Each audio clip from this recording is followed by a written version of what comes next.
Hi, everybody. I am Stacy Sidlowski, functional nutrition registered dietitian with Tegrity Health, and I'm excited to start our webinar series with my top dietary recommendations, nutrition guidelines that you can start today.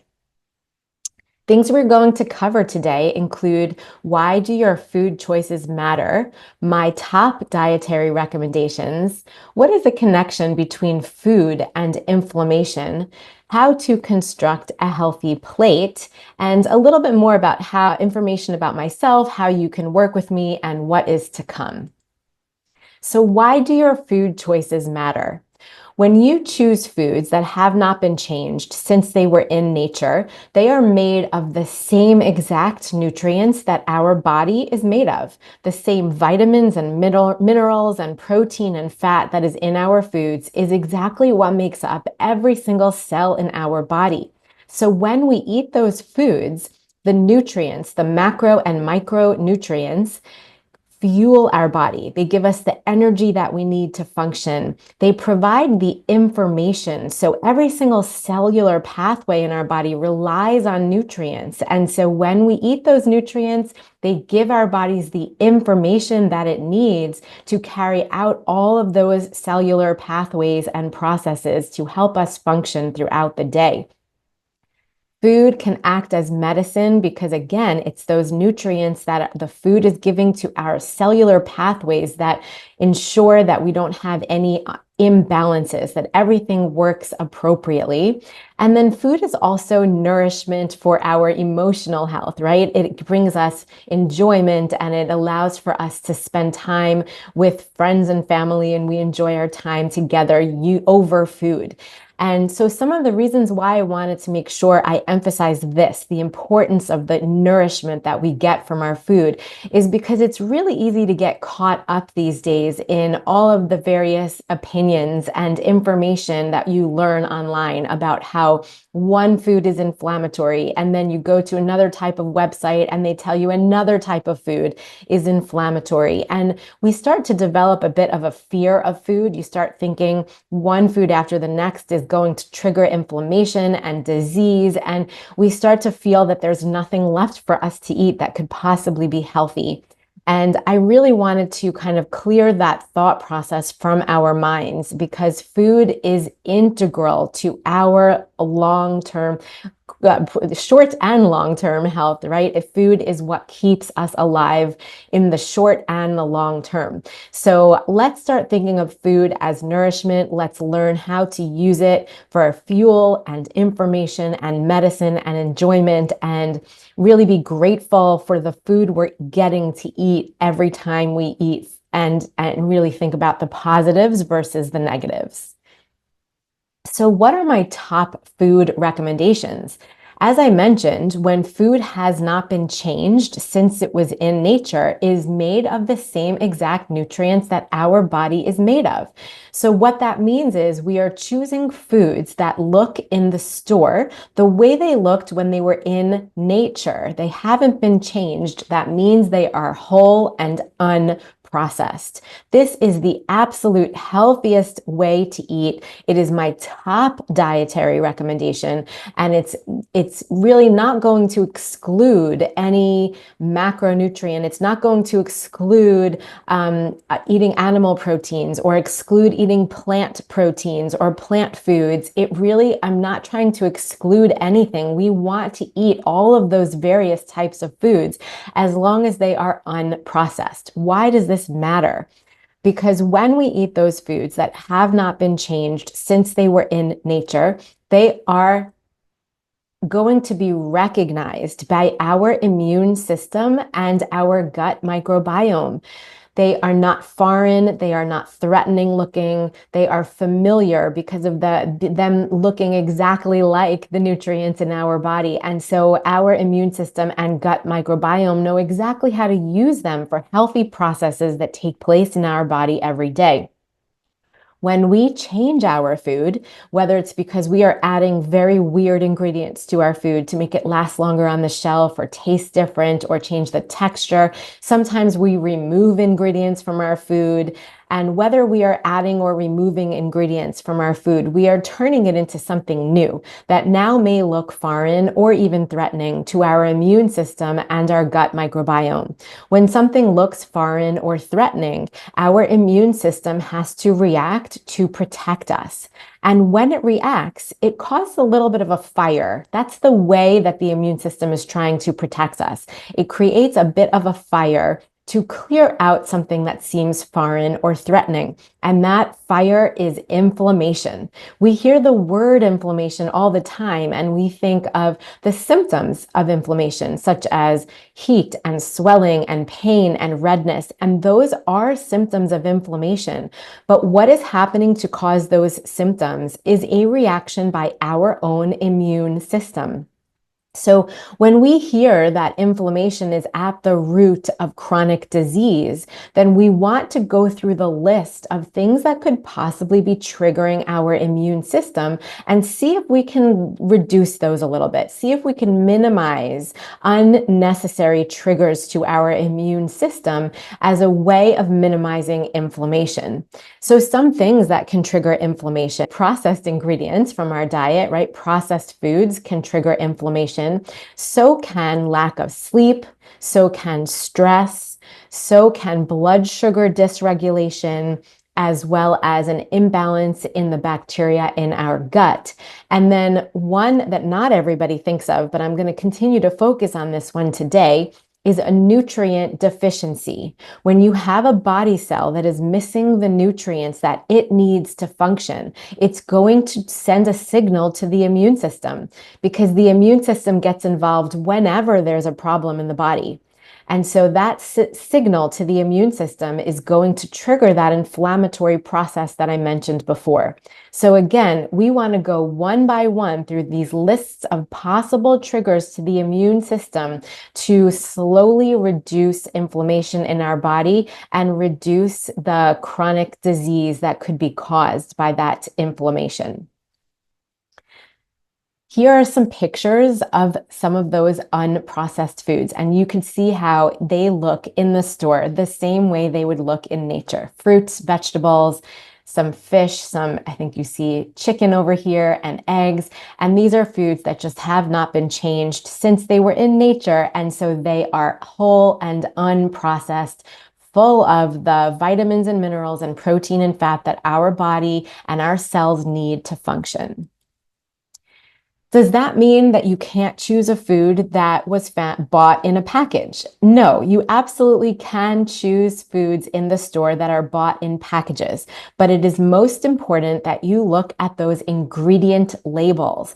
Now you'll notice I circled over here, not the part of the label that tells you how many grams of carbs or fat or calories that the food has, but more importantly, is the part of the label that tells you exactly what is in the food you are purchasing, the ingredients that are in there. If you recognize those ingredients, this is an example right here of almond butter, where the only ingredient is raw almonds. You know exactly what that looks like. You could picture it coming from nature, and you know that is a whole unprocessed foods. But when you start seeing words on this list of ingredients that you don't recognize, things like high fructose corn syrup or carrageenan or guar gum, things that you can't picture how they ever looked when they were in nature. They are probably not unprocessed foods. They are probably chemical compounds that were put together in a laboratory they are going to look foreign and threatening to your immune system, and they will trigger some inflammation. So we would want to choose these foods that we recognize, whether they are in their whole unprocessed form or they're in a package. You want to know what these ingredients are. What should we be eating every day? So here on the left of this slide, you'll see a picture of how many cups, fruits and vegetables that we should be eating each day. Now, this recommendation is that we are eating up to 6 to 8 cups of fruits and vegetables every day. You can divide that into each meal, so about 2 to 3 cups per meal of fruits and vegetables. Those fruits and vegetables are packed with not only the vitamins and minerals that our cells need to carry out pathways and for our bodies to function, but they also contain fiber and phytonutrients that feed our gut microbiome, and they also reduce inflammation in our body. They have antioxidant and anti-inflammatory effects to reduce inflammation in our body. So some extra things I'll mention about this portion of the slide is that you want to get not only the amount of fruits and vegetables that your body needs each day, but you also want diversity. As healthy as you could be eating, if you're eating the same exact color every single meal and every day, then you're likely missing out on a nutrient that you would find in a fruit or vegetable of a different color. It's really easy to develop nutrient deficiencies. I mentioned nutrient deficiencies a little earlier in this discussion, and I talked about that being a trigger for inflammation. Because when you have a cell that is missing, let's say, magnesium, it's going to send a signal to the immune system to say, I can't function without magnesium. And that signal to the immune system is there, the trigger of inflammation. So we really want to focus on giving our bodies all the nutrients that we need to function appropriately. And again, as healthy as we could be eating, if we're only eating the same exact color and the same nutrient at every meal, we're going to develop a nutrient deficiency. We're going to be lacking the nutrients that we would find in foods of different colors and sizes and shapes. So maintaining diversity in our meal plan is very important. If you bring your eyes over to the right side of this slide, you will notice at the top, I really focus on protein. Protein is the nutrient that our body needs to maintain lean body mass, which is muscle and bone. The more we can protect and build our muscle and bone, the more that we prevent chronic disease. Muscle and bone protects us against diabetes, heart disease, Alzheimer's disease, osteoporosis, and many more. And so we need to get adequate protein into our diet to maintain that healthy tissue on our body. Another really important aspect of maintaining muscle and bone is exercise. And we will have a webinar coming up soon on the topic of exercise. So I'll leave that for another date. But for now, we really want to make sure that we're getting adequate protein. And so I recommend about 30 to 40 grams of protein per meal. And we want to make sure that we are really getting that number by the end of the day so that we can maintain that lean body mass. The middle picture there is healthy fats. Those are foods that are packed with omega-3 fatty acids, which is a nutrient that can help us reduce inflammation in our body. So just like I listed before, all those triggers to inflammation, here's a way that we can further reduce inflammation in our body by getting those anti-inflammatory omega-3 fatty acids. And then finally, the bottom picture there is a picture of resistant starch. Resistant starch is a compound that feed the beneficial bacteria in our gut. The bacteria in our gut are responsible for so many different aspects of our health. They are responsible for our digestion, our immune system, and even our mood. They send out more serotonin and dopamine than our own body cells do. So sometimes when we aren't feeding our gut microbiome, we are going to experience feelings of sadness and anxiety. So making sure we are feeding the gut microbiome with these resistant starch foods like rice, potatoes, beans, oatmeal, quinoa, banana, plantain, and squash is important. And I'll give you a little extra tip is that as we allow these foods to cool down in temperature, they create more resistant starch. So allowing these foods to cool before we eat them could be even more helpful to feeding our gut microbiome. Here is the way that I create a healthy plate.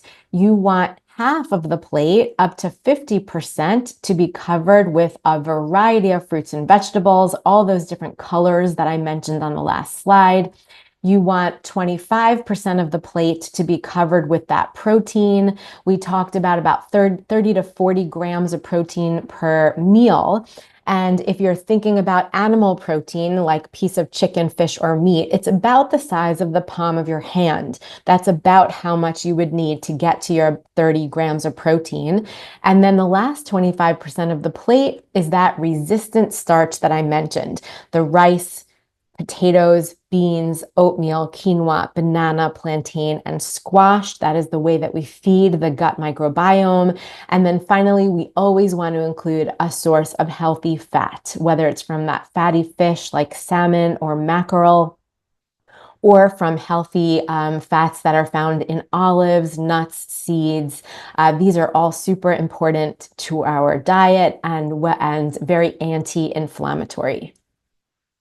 Here's just lots of pictures of that plate construction. They look at, breakfast, lunches, and dinners where you can see that good source of protein, a really healthy serving covering half the plate of fruits and vegetables, and some of that resistant starch. You're going to get really that entire list of nutrients that I emphasized all there in one meal. And you want to make sure you're doing that at breakfast, lunch, and dinner.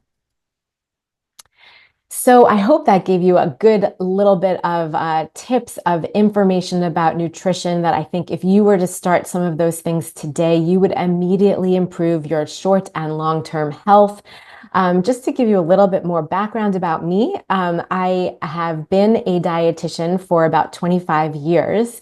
And it really wasn't until my husband was diagnosed with an autoimmune condition that I decided I needed to go back to school, because the information that I had learned when I first studied nutrition 25 years ago really was inadequate to help me understand how to guide my husband to use food to reverse his autoimmune condition. So I went back to school to get my master's degree in human nutrition and functional medicine.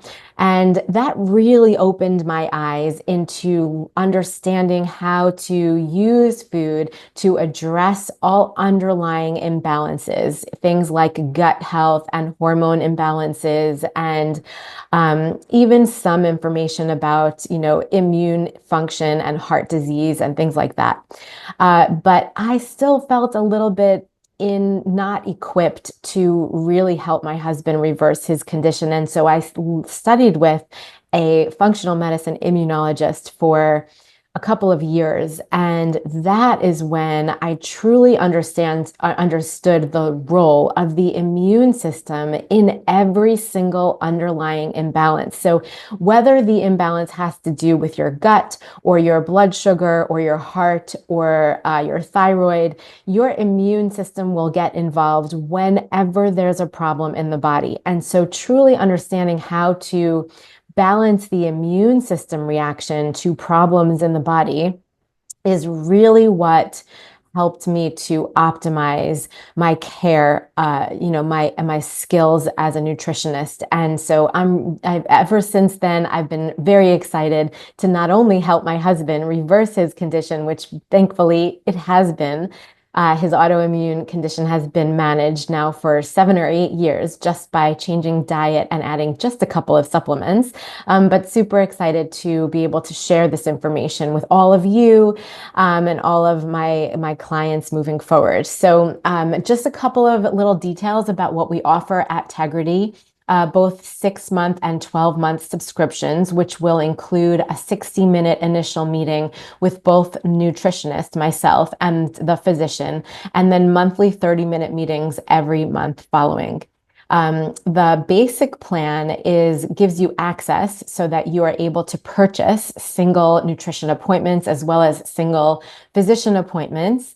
And one thing I'm super excited to announce is that we are going to start offering courses. And the very first course that we are going to offer is an 8-week course in healthy habits. And the intention there is by the end of the 8 weeks, you will have incorporated 8 essential habits to optimizing your long-term health, even helping the health of your family members. We're going to work together in a group and We are going to meet weekly to have little presentations, not only addressing things like gut health and heart health, and how to eat, but really trying to debunk a lot of the myths that we hear about online. We get so confused over what truly is the root cause of heart disease and how to kind of prevent heart disease from happening, or what types of exercise is best for us, and how do we nourish our body best. I mean, there's just so many different things that we hear about and that we read about, and we're going to be really digging deep each week into each of those misconceptions and learning how to use these new habits long term to keep ourselves healthy. So hope to get to meet each and every one of you, and look forward to future webinars. See you next time.